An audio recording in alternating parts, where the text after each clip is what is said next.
Tony Lyall, hi. Hi. How are you? Good, man. Good. Hey, what were you just saying before we started putting the mics on? No. That was just, mics off kind of Okay. conversation, around what I was doing in the in-law shower the other day. Have you heard this? This is a new analogy for life. I want to know if you agree or disagree, or you just like this, and is this something you can maybe take forward, mentally? Okay. The best analogy that I've heard for living a good life is that each week is just a 7-game series, and you just got to win 4 to advance. Realistically, Sunday and Monday, those are probably losses. Friday and Saturday, probably wins. So you just got to win 2 of Tuesday, Wednesday, Thursday, and you're going to be living a good life. Now, maybe you steal one on Sunday, you have a Sunday fun day. All of a sudden, you just need one of them. If you have a bad Friday, you're behind the 8 ball. You might want to just chalk it up to a loss that week. It's really changed my frame of thinking, and I think I'm going to continue thinking like it moving forward. Yeah, it's really clever stuff. What I want to know is, when does the series start? Because that made it sound like Sunday you could get in early with a win on Sunday. I don't mind a Sunday at the moment. Americans run their week Sunday to Saturday. Yeah, because I think perverted. that's the difference, right? We run Monday to Sunday, so every now and again you'd be left with a Game 7, Sunday. series on the line Sunday when you had no alternative but to lock in. There's a lot of pressure on a Sunday. A lot of pressure on a Sunday. But I do like the idea. I think overall it could make me be a bit more grateful for how things are going, because often you do put a lot on the line into one particular day, where if you think of it as a week series, I actually quite like it. I think it's good. I'm lucky that my job, all of us here have relatively unconventional jobs. Yes. Joe's on the clock 7 days a week. It's a working day every day for Joe. For me, Mondays are pretty good. I like coming into work. I'm lucky in that sense. But Tuesday's the worst day of the week for me. Well, isn't it Tuesday today? Yep, this is already a loss. But Tony. I've come out of my way to come and hang out with you. This is the issue, man. I'm already down and out. I've chalked this one off as a loss. So Heard about you beating off in your in-law showers already. Okay. And then Wednesday, maybe. I don't love a Wednesday either. You don't have a Wednesday? I don't love a hump day. A hump day? So you're already Tuesday, Wednesdays are your losses straight away. But this is what my issue is, that I think I chalk days up to a loss pretty much the moment I wake up. That's not when I should be defining whether it's been a good day or a bad day. No, you got to sit down at the end of the day, and that's when you really crunch the numbers. You look at how things have gone. You go, listen, has today been a W? Yeah. And I think oftentimes you will feel like it at the end of the day. Maybe at the start you go, oh, geez, it's all stacked against me here today, but you got to really wait till midnight. If I judge it after a shower at the in-laws. Well, every day would be a W. Yeah, A W would be for wank. Saturday's good. Sunday's good. Sunday, I'm up on Sunday. I've given up social sport on a Sunday. That's paid massive dividends now. I feel much better at the end of a Sunday than I used to. Yeah, Sundays are great. The only tough part is if you've had a large Saturday and you've won the Saturday, but a win can lead to a loss on a Sunday. Yeah, it can. If you just sort of hibernate, you're licking your wounds all day long, and at the end of the day you think, geez, I haven't achieved much today apart from feel sorry for myself. Or you keep that Saturday going all through the Sunday. Yeah, then you keep, and then you just bank it. You have 2 wins and just chalk Monday down to a loss. Automatic loss without even playing. You don't even get the players on the field on the Monday. Yeah, I don't like the idea of taking my series to a Game 7 though. There's too much pressure on that, especially if it is a Sunday, because if I wake up on the back foot, then it's just going to be hard to come back from that. Yeah, I like it. I think yesterday probably for me, bit of a loss, I'd say overall, which is a very standard day. Anything specific that went wrong? No, just a stando day at work, in the office. Nothing spectacular. It was sort of that rainy vibe. Didn't even get out for like any sort of extracurricular activities. Yeah. I'd say probably a loss. And then already now I'm thinking, today's going good so far. I'm in here talking to you, That's hearing good, about you nice. masturbating in the shower. And I think it can only go up from here. So, it's kind of nice. It puts pressure on you to make the most of the rest of the week. Can I just be clear? The question I came in with pre-show today was, why does that happen to that excretion when it hits hot water? That was the conversation we were having. I just want to make it very clear that it wasn't really, the conversation wasn't around what I was getting up to in the shower. I just wanted to know if anyone knew why that chemical reaction happens. Yeah, I don't know. And why do you end up with a PVA glue type substance? Yeah, I don't know what happens there. Coagulation, I believe, sort of temperature differences between the human body. I imagine it's running at 38 degrees when it comes out. 3236. Yeah, get in touch if you know how the nutsack works. Let's get on with this live from the Export Beer Garden Studio. This is the agenda for Tuesday, the 14th of April. The Agenda Podcast, the home of sporting nonsense and claptrap. Brought to you by Export Ultra. Oh, Rory McIlroy, he's done it again. He's made history at the Masters, becoming the fourth player ever to win back-to-back green jackets, joining Jack Nicklaus, Nick Faldo, and Tiger Woods, of course. Some fantastic AI footage. I don't know if you've seen any of this. I've seen him coming in hot. Tiger Woods crashing the green jacket ceremony. That's what AI is for. Everyone's saying AI is taking over our jobs. To say, mate, let's make it videos of Tiger Woods coming in absolutely shit-faced to the Masters and crashing. I'm happy. What's the latest on Tiger? What's he up to? I don't know, but I did appreciate when he did a fake phone call with the president. I thought that was a nice move. When he was getting arrested, saying you're just on the phone with the president. It's a good move, and I encourage anyone to do that when they're like in trouble at work or at home at the missus. They go, oh, it's just Chris Luxon on the phone. Yeah, what? No, I know I was out till 3 a.m., but sorry, I just got to take this as Luxon. Yeah. McIlroy led with us by 6 strokes after 36 holes, but he entered Sunday tied for first after a disastrous third round, and then in danger of blowing the biggest 2-round lead in Masters history. McIlroy rebounded under pressure, shooting a final round 71 to secure the second green jacket. I don't know if you've heard this. Only every radio station's been talking about it. He's got a Pounamu in his bag. Oh, it's the first thing I heard. I got to work yesterday morning, flicked it on, and that was the first anecdote I had. And the part for me that was most surprising is that it was obviously given to him by, very, very held in high esteem in Māoridom, John Key. It's like getting given a gift from like the wrong guy. It's not who you should be getting a Pounamu from. John Key, potentially the whitest man of all time. Yep. He's out here dishing out Pounamu. That would be You're like getting a pair of glasses from Jeffrey Dahmer. Yeah. That is a slightly performative Pounamu. Yeah, I was going to say it'd be like getting an Excel spreadsheet from Rawiri Waititi. It's not his culture. Are we overanalyzing the Pounamu? I think we might be. Yeah. Are we sure that it is still in his bag? I don't know. He wasn't wearing it, was he? It makes me want to chuck a Pounamu in my bag, actually. Maybe I'll just track down something that John Key has touched and I'll put it in my golf bag. Maybe I'll go clip that girl's ponytail. Yep, that's a good idea. Pop that in my golf bag. Maybe turn it into a hair extension or something. Chuck it on as a performative ratty. I think that would be a good option. A performative ratty out the back of the Titleist cap when I'm out on the golf course. I think it couldn't hurt. It really couldn't hurt. Have you been watching any of the IPL? Barely. I just saw that child who keeps hitting runs for fun. Yeah. And by the way, if I looked like him when I was 15, I would not be playing cricket. I'd be out there just crushing pussy. It is crazy. This guy is the 45-year-oldest 15-year-old I've ever seen in my life, and he's out there just slapping a Bumrah for sixes left, right, and centre. It's nuts. You can't tell me he's just slapping Bumrah. I think he's got a lot on his plate right now. But the IPL this year is a bit of a carnival game. Yeah. They're just producing the most dead wickets, and people are getting absolutely taken to. It's not a bowler's paradise, that's for sure. Let's have a look at some of the figures. So, in an unprecedented trend, 7 prolific wicket takers are yet to taste success in the first 15 matches of the IPL, including Jasprit Bumrah, Trent Boult, and our man, Arshdeep Singh. It's tough. It's no wicket. And it must just be... That must be the direction from the IPL head honchos. Just make it do nothing. I want the batters to be able to see it coming a mile. Yeah. Straight and true. 240 needs to be the new 180. 240 needs to be the new... We want these fans going absolutely apeshit in the stands from first ball to last ball. And they are obliging. God, those fans must be on the hydrolytes to be able to put in that unit. They're working harder than the players. What do the Indian supporters do for a bit of, get up and go? I think they're all on the whiskey. I believe they love a bit of whiskey. They're on straight. They're on the straight spirits. When I went through India and we watched some IPL with some of the locals, they were like, we went with a group and they go, yeah, you want to come out back at this carpet factory and watch the cricket? We said, yeah. And then they said, the woman can't come, obviously. And we said, yeah, fair, but your house, your rules. And so we waved goodbye to them and went out the back, and it was just a bunch of fellas sitting around a sort of a 16-inch television hunched over, just drinking whiskies and waters. And the way the women can't come. Yeah, they didn't say it like they thought they might be offending us. I just want to put that out there. It was the most matter-of-fact thing. It was like someone saying, hey, take your shoes off at the door, pal. It was a tough one. But, you got to oblige in these instances. And, yeah, they're just drinking straight whiskey. The fellas sitting around and touching each other's knees quite gently. So for Trent Boult, it's a rough start to the tournament in which he's being paid some serious money. Trenty was also notably benched for the Mumbai Indians game against the Delhi Capitals, which is also a little bit of a tough situation. I'm sure he doesn't give a absolute shit. He's getting paid rain, hail or shine, right? He's not getting if you get wickets pay. Well, I mean, this is the tournament that has about $350,000 net bowlers.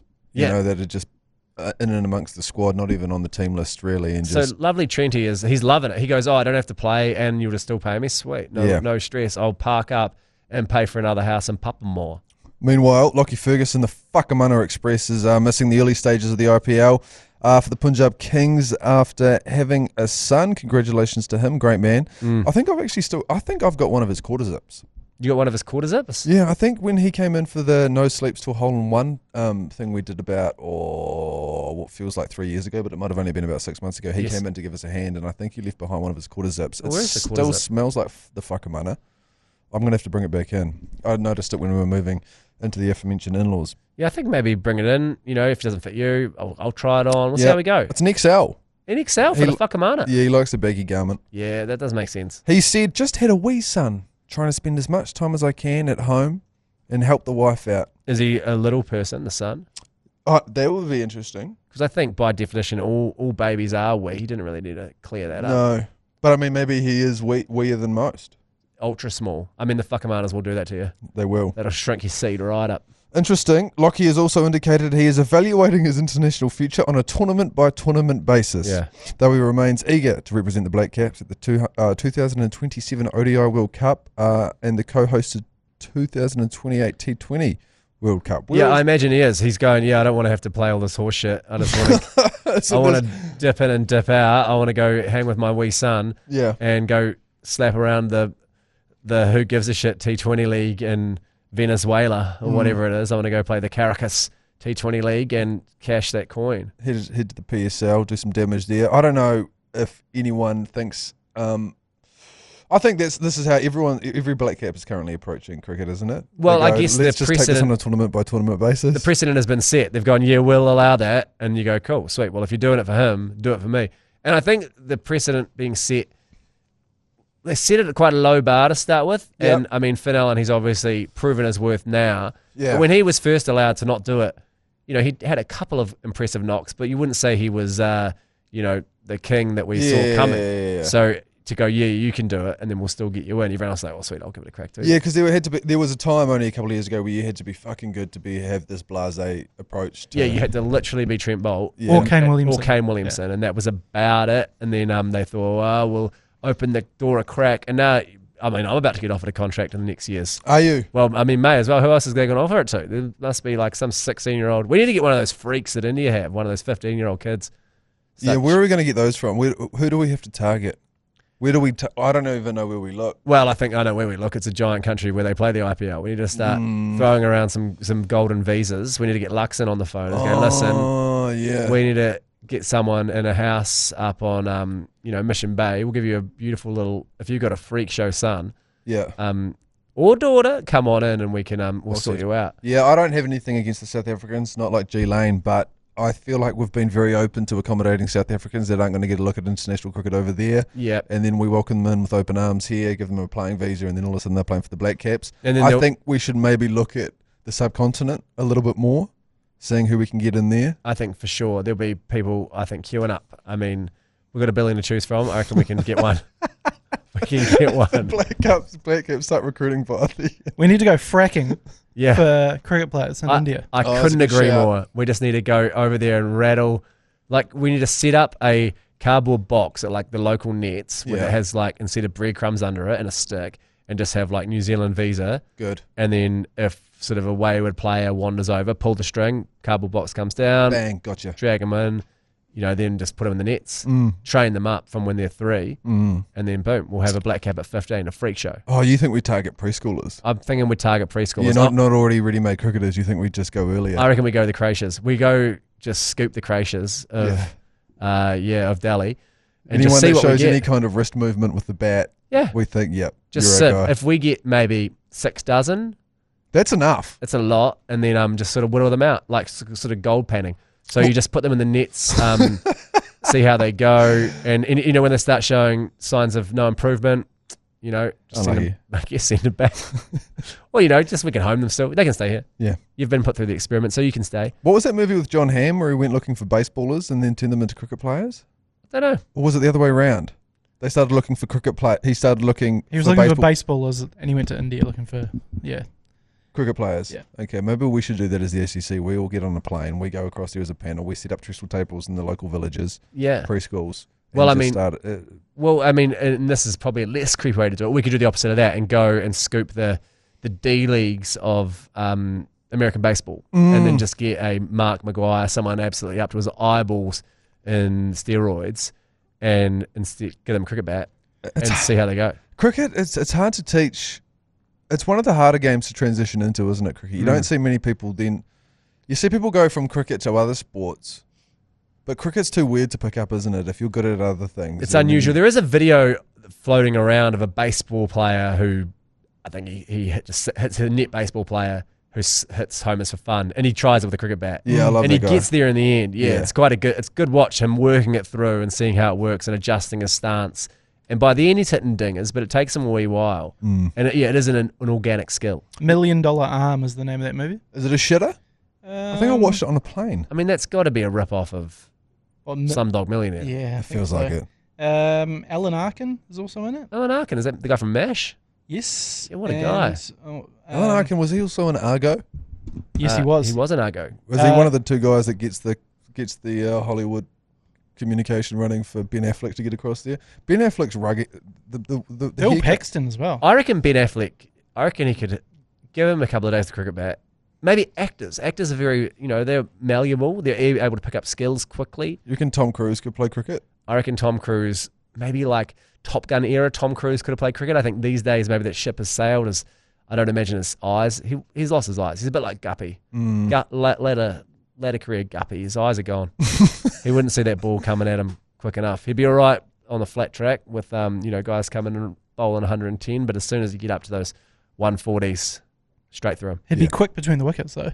He would be Bloody quick. quick. He'd be Can he run? running. Can he run with a cricket bat in hand though? That could be a good test. He'd be with his weird wide arm runs that he does, sort of running like a goofy freak. Let's take a break and we'll come back and chat about what's coming up in a couple of weekends' time at Super Round. Rightio, Tony Lyall, we've got plenty to discuss here, but we'll start with our side of the fence, if that's all right, and then we'll move into your side of the fence, Okay. Oh. if that's okay. Reburger, the Great New Zealanders at Reburger are sending 2 Great New Zealanders to Christchurch for Super Round weekend. We're all going, and we're offering you flights, accommodation, and 2 full days of live Super Rugby at the brand new 1NZ Stadium, or what I like to call it, Te Kaha. Text Burger to 3236 to enter, and then, of course, win. All thanks to our mates at Reburger, crave-worthy street food, freshly made. Reburger is a newfound lover of mine, I have to admit. Just the 2 days? Oh, good question. No, I think that what that means is there's 2 full days of rugby because you have 1 game on the Friday night and then 2 games on the Sunday plus 3 on the Saturday. So that equals 3 each day. So you get to Over go to all the days? Yes, you see. Oh, I thought you were somehow stinging out and being like, you can only go 2. You can go Yeah, you pick. Friday and Sunday, but you better have something to do on Saturday because we ain't helping you out there. We've identified the cheapest flights. Anyway, what are you doing down there? Because I know you're heavily involved with Super Round. Or you're doing a bit of a Tony Lyall Super Round special. Well, doing a bit of Tony Lyall Super Round special. If you are down there on the Thursday night, we're doing a bit of a pre-game stand-up comedy show at Little Andromeda called Super Crowd Work in Progress. It's all going towards Comedy Festival this year. I'm doing a crowd work show in Auckland. Nice. Couple of nights there. Tickets for that one at comedyfestival.co.nz. But to do an hour crowd work show, you might think you just walk up and just bullshit through an hour, but there's a lot of structure that goes into it, working out how it's all going to go. And this is going to be that show in Christchurch on the Thursday, the 23rd, 30 p.m. And it's going to be good times. I've stolen the Super Rugby logo to make it look official. I was going to ask, did you have to pay? Have you paid any royalties in that, or Haven't done anything there. Have you just made it happen and then asked for forgiveness rather than permission? Ran it through Photoshop and zhuzhed up a little logo. I was actually hoping that Matt sent me a cease and desist so I could, push that for a little bit more promo I see for what the you're event. saying. Yeah, that is good when you get a bit of manufactured beef. And Exactly. Then you can, But it's a perfect wee pre-game, I reckon. There's already a bunch of tickets sold. It's only a little room, we're only doing it once. So if you are in Christchurch on that Thursday, grab them before they go to littleandromeda.co.nz.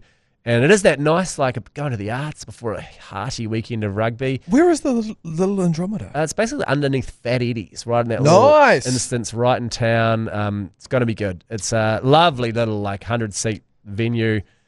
Rules. It's great. All the pubs and clubs and stuff are right around it. So come in for an hour. We'll shoot the shit, have some fun. Everyone can get involved. It's that sort of show. We can all get stuck in together, make a show, and then get out of there. And then boom, Friday, we're straight into it, the opening of Te Kaha. I was down there on Saturday night. I've tried not to go on about it, but I ran the marathon, whatever. Nice. I've run 2, but anyway, carry on. And I went and tried to find some Vaseline late on a Saturday night for the marathon, to be lubed up for that, if you're wondering. And I was walking back down we were staying fucking near the art centre, and I was walking back down. I thought I'd just go and, see the sights. I had my trackies on, Yes.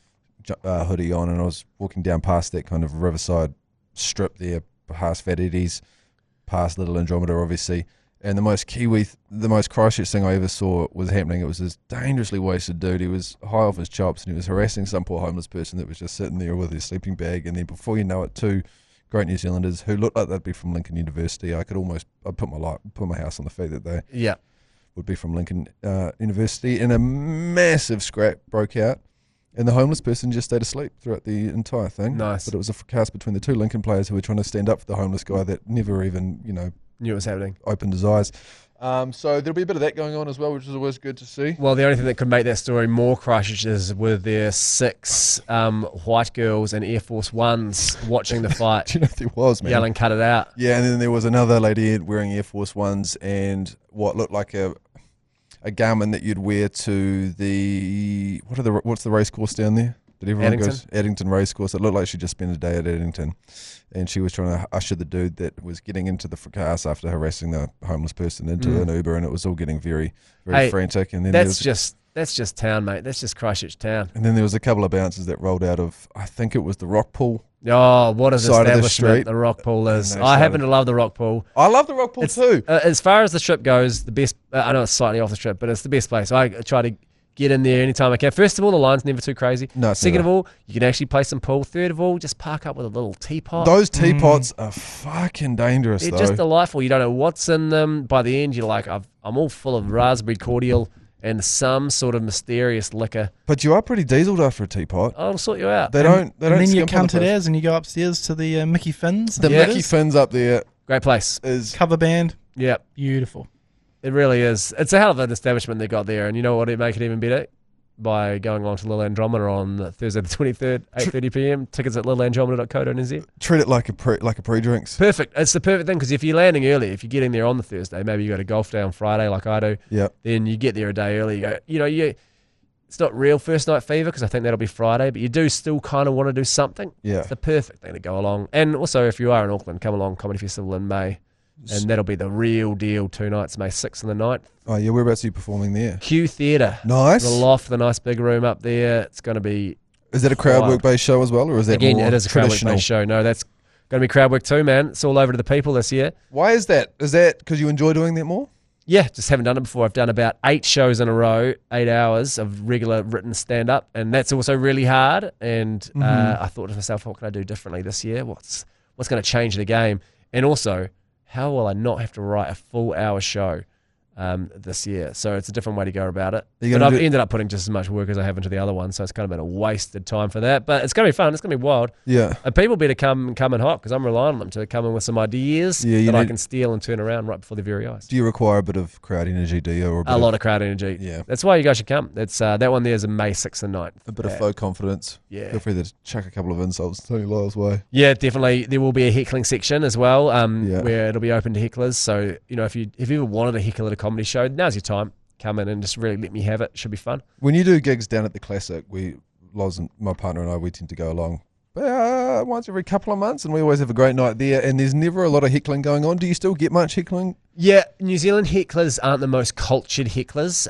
Oftentimes it'll be just people shouting out something unrelated or just being noisy and thinking that's heckling by just... Yeah, right, it's not smart. No, very seldom people yell out something like... and if they do, sometimes it'll be great. But every now and again you get it. But no, A correlation between heckling and being drunk, I suppose, in NZ as well. 100%. It's a perfect Venn diagram. It's two perfect circles. It's the most shit-faced guy of all time, and the rest of his mates feeling embarrassed that they've gone along with him.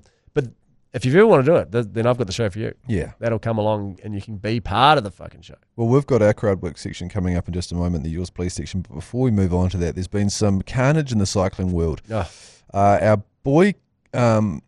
Kean Watts, which is a great name for a cycler. by the way, having the last name Watts. But anyway, he's been caught on camera delivering a closed fist blow.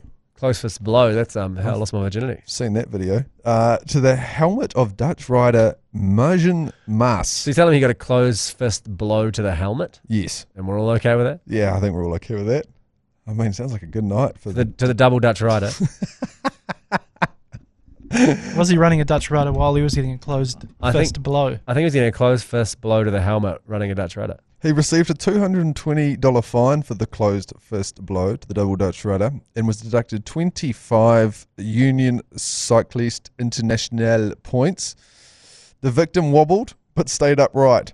Watts, clearly infuriated by something that had happened earlier, continued to seethe and mutter expletives after the punch while still racing. Yeah, I've been trying to do some deep research. I've been on Reddit all morning, which means I've had a productive morning trying to figure out what the fuck happened here and why did Kean Watts, again, perform a double closed fist blow to the double Dutch rider. There's a couple of speculations out there, a couple of allegations. One, that maybe there was a spit given. Oh, hard enough, mate. Yeah. If you can't be spat on, what are you doing it for? You need to be spat on when you're having a closed fist blow to the helmet. And the other one was that apparently he'd been undercut. There's been some kind of maneuver on his back wheel. Also, no one seems to know, but it just seems a little bit dramatic. But then I found out that the Kiwi Kean Watts, who delivered the closed fist blow to the double Dutch rider, was from Hamilton, and it all made a bit more sense. $220, that's not a fine. No, it's not, is it? $220, but if I punched someone in the head, let's say that man from Lincoln was at your filmed workplace as well, punching a guy in the head. Yeah, at my work, so it'd be like now. It'd be like if I stood up, punched Joe Jury right in the head, and then the boss here came in and said, "Hey, listen, $220 fine." He's been through enough. You'd be like, yeah, worth it though. You would be worth it. And deducted 25 ICU points, UCI points. I don't even know what they are. They're not applicable to my career, so you can have them all. Give me $100. It's not a... Yeah, it doesn't seem... I mean, 25-day ban, that's the big one, isn't it? That is the big one. And he has issued an apology, has Kiwi Kean Watts, but again, from Hamilton, the home of the king hit, that only really makes sense, doesn't it? Yeah, I always think that that's one of the great rebrands in history is the King Hit to Coward Punch rebrand. Where, obviously a few people out there, King hit some people, they'd maybe fall down, knock their noggin and pass away. Very sad stuff. But then they said, listen, we're going to stop calling it King Hit because King Hit sounds too rad. Yeah, it does sound rad. Because if someone was like, did you King Hit him? I'd be like, yeah. And he'd be like, yeah, boy, you King Hit it. But if you're like, now they're like, hey, we're going to call it a Coward Punch. And they're like, I don't want to coward punch anyone. That doesn't sound very cool. I don't want to. I don't know if I can think of a better rebrand in history than the King Hit to Coward Punch rebrand. It has been good for the betterment of the community, hasn't it? They pulled it off entirely. Now it's everyone says that every news article was he was a victim of a coward punch. Like victim of a King Hit, you're like, man, the guy who hit him must be a legend. But if you're like victim of a coward punch, like, I don't know about this guy. Yeah, agreed. Let's take a break and come back with our crowd work. Yours, please. Brought to you by Export Ultra. I mean, this is it, man. Have you thought about incorporating the Yours Please function into your crowd work show? No. No, you haven't? Well, maybe after hearing this, you might want to. If you click that microphone button on the iHeartRadio app, you can send us a message. We'd love to hear from you. What about this? What about, can we seed some, and I'll happily use them in the show. Oh, okay. We could use this to get something to work with. Do you have access to an aux cord during your... Oh, mate, I've always got the aux. Don't you worry about that. The aux. I love getting the aux. Did you watch Justin Bieber at Coachella over the weekend? He had the aux. He had the aux. Yeah, I would have put on Funny Monkey Sex video. That's one of my favourites. Is it? Yeah, it's great. Funny. It's just called Funny Monkey Sex. I thought of Mania Stewart immediately when I saw that Coachella performance. By the way, if you haven't seen it, fucking Justin Bieber just fired up all of his old tunes on YouTube and then... It's pretty sick. And then just sang along to the first half of them and then just cycled through about 20 of them. Honestly, it's what I want from bands oftentimes. I just want some old tunes and then I get sick and then cut it off halfway through. First verse and a hook will do. First verse and hook. That's my big rebrand of karaoke, by the way. I think karaoke should be exclusively first verse and a hook. And then there should be a scoring system. It should be like a video game where if you're doing well, you progress through a checkpoint and then you unlock the second verse and then you unlock the chorus. But if you're tanking or you suck, you go boom boom, and you get first verse and a hook, and then it maybe chorus, sure, and then the song naturally ends, and then next person goes up, and then if they're sound like Luther Vandross, then boom, they hit the checkpoint, they get to the next verse, they get to the. I think this is Vandross is a fantastic reference. He's a great singer. He's phenomenal. But you are right, because we had a karaoke situation a couple of years ago here at work where all of a sudden you've got 3 women singing the entirety of Bohemian Rhapsody, and that's really going to take the momentum out of a night. Yeah, a lot of those songs are just longer than people remember, especially you get someone singing, Fleetwood Mac Gypsy, and you're like, well, now this is 8 minutes long, and they've forgotten there's 2 verses that they do not know. And that's the thing, is they don't even know it. Yeah. So, first verse everyone and falls out of love. We need radio edits. We need, Tony Lyall karaoke edits on all songs. Tony Yoki, that sounds vaguely racist. It does. Okay. Did Bieber have premium? He had did. premium. Yeah, there were no ads. Well, this is the psyop. People are saying that it was all a giant ad for YouTube Premium because Katy Perry, she was filming and she goes, thank God he's got YouTube Premium, otherwise we'd get those ads. And that's gone viral. And then he, obviously using it, people are saying that this is all a psyop, getting YouTube Premium. Again, everything is an ad in this world. And speaking of which, remember, all texts to 3236. If you text burger, go in the draw to win something. Well said. I can't remember what it was. Yeah, flights, accommodation, and 2 full days. 2 full days? What did we decide on? All games of Super Rugby at the brand new pretty good off the top of my head. Yeah, it was pretty good. Yeah. I was fighting for my life there, but anyway, carry on. Anyway, here we go. The first one of the day. Again, this person has clicked the microphone button on the iHeartRadio app. They've sent us a 30-second message or shorter, and we're going to listen to it right about now. I'm glad all the super teams dropped the front part of their name, so there's no more Auckland Blues or fucking Wellington Hurricanes, because Wellington would have to be the least mannerist place in the whole fucking country. Name me one suburb in that fucking city that had any manner. It's all fucking gangs and fucking politicians and fucking, what do they call those? Hipsters. Oh, hipsters, manner. Yeah. That was good. He got out of that, actually. I thought for a second there he was going to... I thought he was going to say a himself horrific into a slur. conversation. Yeah, I thought about it here. You've done well, contributor. He did well. I think Soy Boy had a massive influx of Hurricanes fans. There were allegations put out on the Agenda podcast a couple of weeks ago that there was actually no real Hurricane supporters left. Well, I was hitting the same line during commentary on Saturday night that I think Hurricanes fans are the worst fans in New Zealand. Although I did hear that apparently 13,000 showed up for that game on the weekend. Nonetheless, I just think they're fickle. I think they're bad. They've got the best team. They never show up. I just think they are the worst fans. They suck. And you should be more grateful for your good team. I'm a Highlanders fan. Our team is woeful, and I'm still out here being as vocal as ever. So it's coming from a Highlanders. They've got the greatest team of all time, and they don't even show up to their own team. They had to have a snivelling, piss-poor grovel from their CEO being like, please come to the game. Yeah. I mean, it was pretty what that guy and that talkback was about to say, if you ask me. Yeah. That's the word he was beating around the bush for. So we ended up, G-Lane was running a similar line to you, and then it turns out that it's massively backfired because now everyone's taken the Chiefs mana and turned it into the Mana Canes. Yeah. And now we are hearing from a lot of Hurricane supporters. Ironically, majority of Hurricane supporters don't live in Wellington anymore. No. We have noticed. Well, when everyone loses their job, when they fire all the civil servants, all the public sector, they've got to move out of there. So I don't know if we can blame the Hurricanes for that one necessarily. Yeah, but that's fair. I think, we also get, as a Crusaders fan, we also get similar allegations about not having a lot of money down there.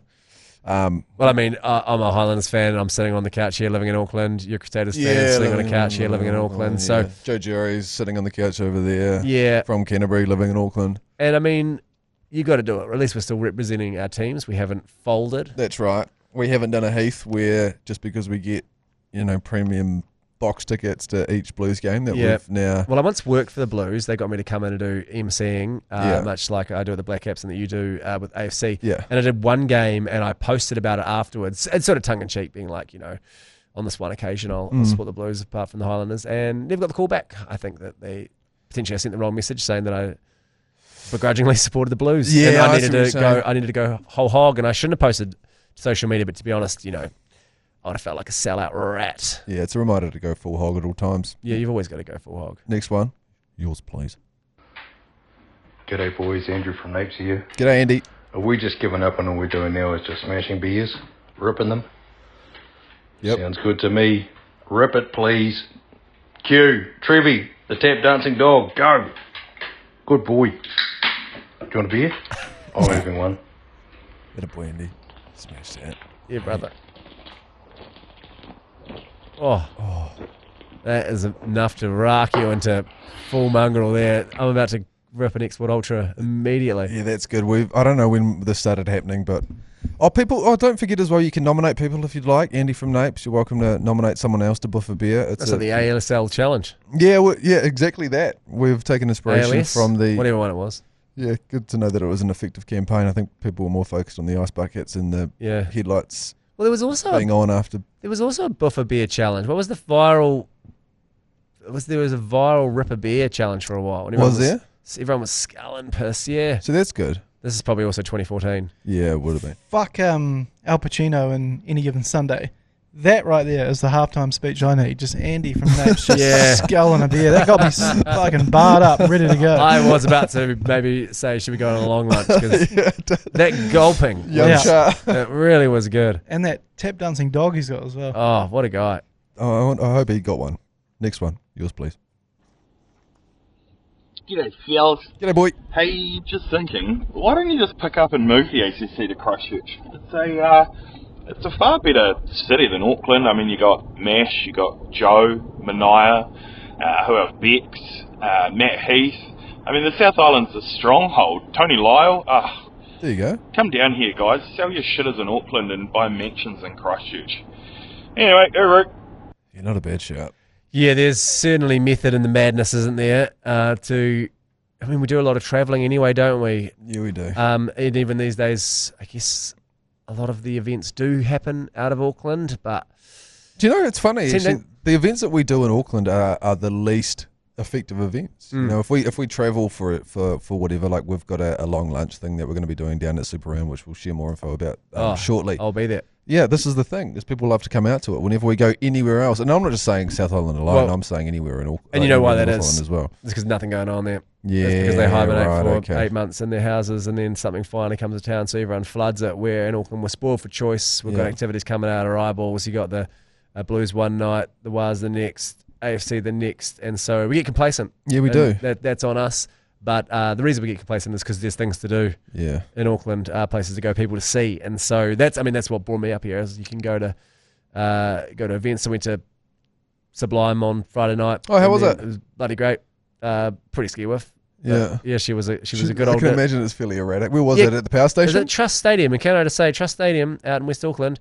I love West Auckland, but geez, maybe...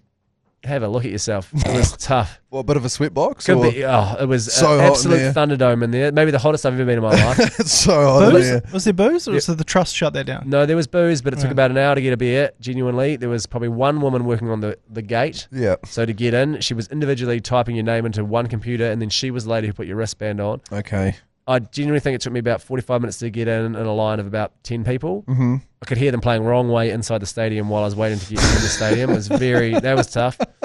But once I was in, it was joyous. The band themselves are great, but it's the hottest event. They just need to sort it out. I mean, sure, we paid for it through our booze money or whatever the trust is, but God almighty, it was a real shithole. I think we should also look at a relocation across the ditch. I mean, that's not very... Yes. Patriotic of me, is it? But that would also be another place that I think we should look at. An AACC. Yeah. Yeah, I think there could be a branch, a sort of a Twisted Sister sort of version over there. I don't think we're going to be going anywhere soon, though, unfortunately. ACC head G Lane, the fake bogan, has recently just taken out the biggest mortgage anyone has ever seen in their life to put some renovations on his narrow neck home. So they'll do it. He's going to be stuck here for some time. He's doubling down. He has doubled down. Yeah, well, I mean, you got to do it. When you're the head of a conglomerate like this, you're not going to not absolutely stretch yourself. Let's not take a break. Let's listen to another yours, please. Yeah, g'day boys. It's that one Blues fan here. Shall we? I must admit, every time I go to Eden Park and see the size of the crowd, my heart does break a little bit. But I think the Blues fans are out there. They're just hiding in the woodwork, and I haven't lost all faith just yet. Cheers. No, the Blues. The thing about Blues fans, and it is similar to Crusaders fans. In fact, it's just fucking all rugby fans, isn't it? You're just looking for a big derby game. Mm-hmm. You're looking for a game that gets bums in seats. We went to the final. I'll say it again. Yes, we ended up winning. It was the 2022 final where the Crusaders came up to Eden Park, and they had no right to win that game, and they ended up winning it. There were Blues fans coming out from everywhere. So this is a little bugbear of mine, and I realise, sorry, it's not yes and what you were just saying. No. But they're saying no right to win it, no right. They're always saying in comment, no right to score. They clearly had a right. It annoys me every time. Like, he had no right to score that. I'm like, he's playing rugby, mate. It's his whole job. What are you talking about? I'm trying to embrace I the never underdog understand situation that he had no right to score that. He did. He was playing rugby, and the other guy was also playing rugby, No, that's and he fair. played rugby a little bit better than him, and he barged that guy off. No, that's Having fair. no right to do something means you cannot do it. That Like, was the it's- only time the Crusaders have ever been an underdog, so I'm just trying to embrace that Yeah, for a moment. But I do hear your point on that. I is just right. think it's said too much. I think they need to bin it. They need to bin no right to score it. It frustrates me every time. How do you feel about the phrase clinical from da-da-da-da? That's one that always upsets me. I don't really know what that means. Yeah, well, I clinical. guess they try to mean that it's very methodical. It's they've done it by the book. It isn't freewheeling. It isn't razzle dazzle Warriors rugby league. Actually, get in touch. What do you not like about, like, what are phrases that bug you on commentary? Yeah, There's a few out there. I wish I'd thought about this before coming on the show today. Well, I mean, it's why I exclusively listen to the alternative commentary collective, because I'm a good company man as well. Yeah, good. But it's because it just is cliche ball. If you listen to the missionary these days, it is just, to not sugarcoat it, is a bunch of former players who are Jigging fighting each for their other life off. to string a sentence together, so just relying on cliches. So Next one, yours, please. With fluffy ears, round heads, and spoon-shaped noses, koalas are known for their lovable faces. But these sleepy Australian tree dwellers are full of surprises. Reds mana. Fuck the Crusaders. Fair, brother. Is it the That greatest hurts. of all time? That's fair. It is just amazing stuff. I agree with everything. Yeah, no, that hurts. That's good. That is good. Yeah. Fuck, do you remember? I still hate the Reds just from the Quade Cooper days, eh? Will Genia scoring a try in the finale. Is he still? Who's the bro that's still playing? That's popped up for the? Is it the Force? Who's the? Curtly Beale. Curtly Beale, 45 years old, still playing. Good God. Is he 45? I think feels like he's it. early. I think he's 10 years older than Mania. So Well, what's I mean, that? Bless him, he looked about 45 when he was 19. They do have the Curtly Beale, George Bridge backline, the Force, which is, a real sort of... And Zach Lomax now. And Zach Lomax. Yeah, That's so quite it's- interesting, isn't it? that that's It's where a we've real, got to. they've got no right to know each other. Next one, yours, please. Yeah, g'day fellas, Mark from Beavertown here. Marky. Oh, Hey, would it kill someone to have a bit of a look up on the Dally M leaderboard and see where the waning crescent moon's coming? Because it gives a hell of a lift in the weekend over the storm. 2 storms to come up against New Zealand this weekend, both overrated. Yep. Weak as fuck. Yep. Love yous. Fuck yous. Well said, it was a Oh, Matt Heath's MLB corner. Shit house. Oh. Fair. Yeah, That's good. fair. Okay, that's the first bit of feedback we've received around Matt Heath's MLB corner. Yeah, it's a tough one to get into, isn't it? The MLB corner. Yeah, it was pretty Dodgers focused as well. I like that guy. He had that line ready. Yeah. He 2 storms come up against. Yeah, he was waiting for it. You always got to do a little cough before you tell a great joke. You really do. You got to go. It was a metaphor. Did you guys see that the NRL released their team of the week over the weekend? No was? No was. Yeah, funny that. Because we played horrendously, apparently. Who would have thought? Yeah, you absolutely pumped the Storm, and no one deserves it. Nah. Nah. God forbid we have a man in there. That pissed me off when I saw that. Fuck, I get triggered too easily about. I mean, that is triggering. We had players playing out of their skin, smashing blokes, folding some cunts, and then they're not even getting any reward. That's tough. I mean, RTS, what a guy. No, but that's good. And keep the feedback coming in around Matt Heath in a MLB corner. Is the finger waggle from Roger Tuivasa-Sheck maybe the most arousing thing Oh, that happened on the mate. weekend? I think I God, went I from enjoyed that. 6 to midnight as soon as he did it. And he kind of did like the black woman face of like, oh no, you didn't. And I absolutely loved it. It was the greatest. I stood up from the couch, clapped my hands, said, yeah, it was invigorating. That was arousing. Is it a couple more left? Just one more, maybe? Last one. Last one. Here we go. Hey fellas, on this whole storm chat, it's fucking raining now Monday night. Yeah. Fuck the storm anyway, we fucking whooped them off the wires. Yeah. But it was like COVID, you know, all the shops were sold out, you go out to the mall and there was no one there because everyone was scared to go out. And just like all the influencers, you know, like my favourite influence is G Lane, but not specifically G Lane, just people of his calibre. Hold off on the posting, like maybe wait till the storm's fucked up the rest of the country. Like, the world doesn't revolve around Auckland, but anyway. That's a fair point. No, that's a fair point. We were talking about yesterday, we were having a chat to Matty Heath, and we were saying that did we go a little bit early? Did that, or actually mainly taking shots at the New Zealand Herald? Yes. Because they were very focused on Auckland. Yeah.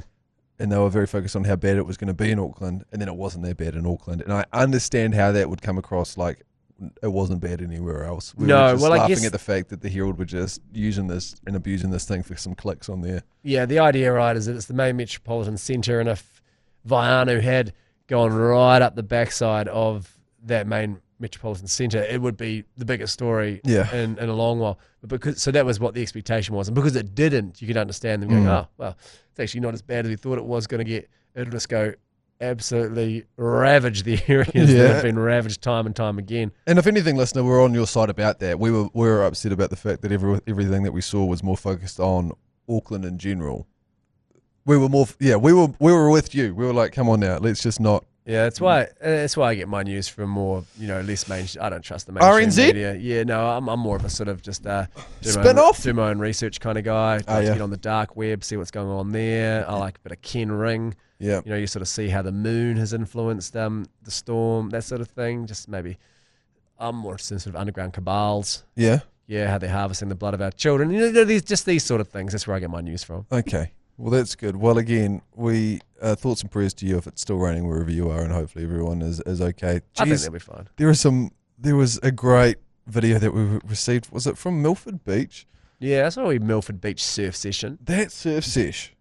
People were getting gnarly. People were getting totally tubular. People were hanging 10. People were in the green room. What's that video of that massive stoner from back in the day? Just getting pitted. Just getting pitted, bro. Just getting fucking pitted. That's what's going on at there was a Milford lot Beach. of people getting pitted in Milford. Okay. That's enough from us, I think. I think so. Is that a podcast episode? I think that's a podcast episode. Hey, and one more time, if you're in Auckland in May, 6th and the 9th, come on to Comedy Festival. Tickets at comedyfestival.co.nz. Yep. If you're in Christchurch on the 23rd, Little Andromeda, tickets at Little Andromeda. It's cheap as. Snap them up. We'll see you there. How much am I paying for one of those tickets? Oh, I think it's 20 huck in Christchurch, maybe 25 in Auckland. But price of it, I mean, yeah. Inflate. You got it. Yeah, it's a fancy venue. I get the same probably from both of them, so don't stress about it.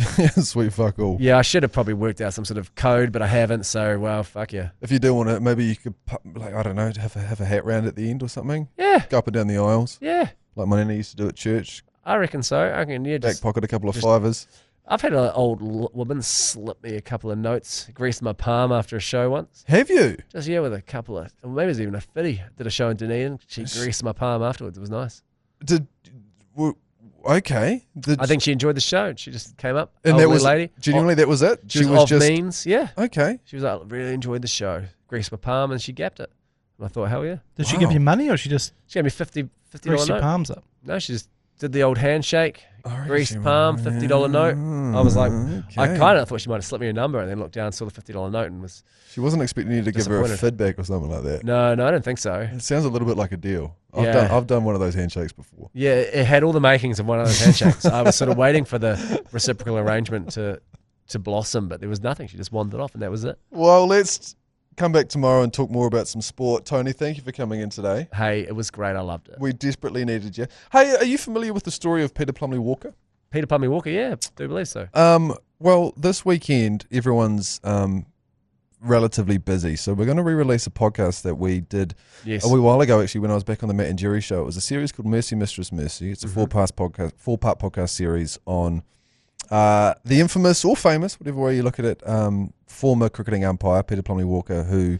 Did he commit a horrific crime? Well, I don't know if what he... I mean, you can decide when listening to this podcast, but it is the story of what he got up to with his, I think it's fair to say, prostitute arrangement, Renee Chignall, and then of course they went out of the room, they had some fish and chips, he ended up dead. A lot going on there. We cover it all. We've talked about Peter Plumlee-Walker a couple of times lately, and we've received some questions about who actually is Peter Plumlee-Walker and what do you guys know about this? Well, a couple of years ago, myself, Matt Heath and Jimmy Wells, we did a deep dive on him and the case that surrounded him and his death and how he ended up going, over the Hooker Falls. And Hooker Falls is a big one. Yeah, which it's a fascinating story. So we are going to release that across the weekend. Saturday, Sunday, Monday, Tuesday is when we're going to release that because, Joe, you're going on what is rumoured to be the Australian dollar to Hong Kong because G Lane has allegedly been recruited by Australia to go to the Hong Kong Sevens. It's not alleged. It is 100% contractually obliged and locked in that Australian Rugby have gone in contact and said, hey, our women's sevens team sucks. We need a win. Come over, support the Black Ferns sevens team and curse them. And that's what he's done. So he has had flights, accommodation, all paid for. And I need to go because I need to actually document the... Yeah. Well, you always we see why you're going. It's like the Guinness World Records. Kind of, you need to legitimize the... I mean, this curse. is the greatest turning a loss into a win that I've ever heard. Being universally hated in your home country. So thinking... You know what I can do? I can sell myself to other countries to do a reverse curse on their sports teams. Yeah. He could travel the world. He should market himself to, like EPL teams. Say, hey, you want to come for, Liverpool, Everton, Derby Day. Yeah. I'm available for either team. Whoever wants to fly me over. Just put a shirt on me and I'll support Liverpool, them. you fly me over, I'll support Everton, and then you'll 100% win. This is a genius marketing move, and I love to hear it. Oh, if there's a Man City fan out there that's going to the Man City Arsenal game, maybe you should recruit G Lane to wear an Arsenal jersey at that thing because that might be the end of their season. Yeah, we've got to get G Lane in an Ireland shirt for that Eden Park All Blacks game in July. That's a good shout. And it goes without saying. And if you do want to know the curse of G Lane's rates, then head along to the ACC website and we'll let you know what you have to pay if you want to get him to your fixture in the opposition jersey. One more thought on that, and I think to legitimise his fandom, because people will be saying, hey, he's a fan for hire, he's not a real fan. I think he should get a tattoo of all the teams he supports, so that to legitimise that fandom. So, otherwise you can put a shirt off. It's kind of like Inglourious Bastards, right? Yeah. You can take the shirt off. How will we know you're a Nazi? So he's got to kind of the equivalent. That's exactly what it's like. He's got to get to the equivalent of carving the swastika on the forehead. He's got to get the team tattooed somewhere on his body, and he can have a big Schindler's List down his leg of all the teams he supported. I think this is genius. Grim Lane's List. Grim Lane's List tattooed down the back of his ass. I think we're going to lock that in. You can put him on his foreskin. It's that long. Well, I mean, now we're talking. The Snuffleupagus. Oh. Have you not heard about his foray? Oh, I've heard too much about his foray, to be honest. It's so long. Yeah. The party tricks you can do with that thing. Anyway, we'll see you tomorrow. Love you, fuckers. Bye. You've been listening to the ACC's Agenda podcast, brought to you by Export Ultra. For more episodes, like and follow on iHeartRadio or wherever you get your podcasts.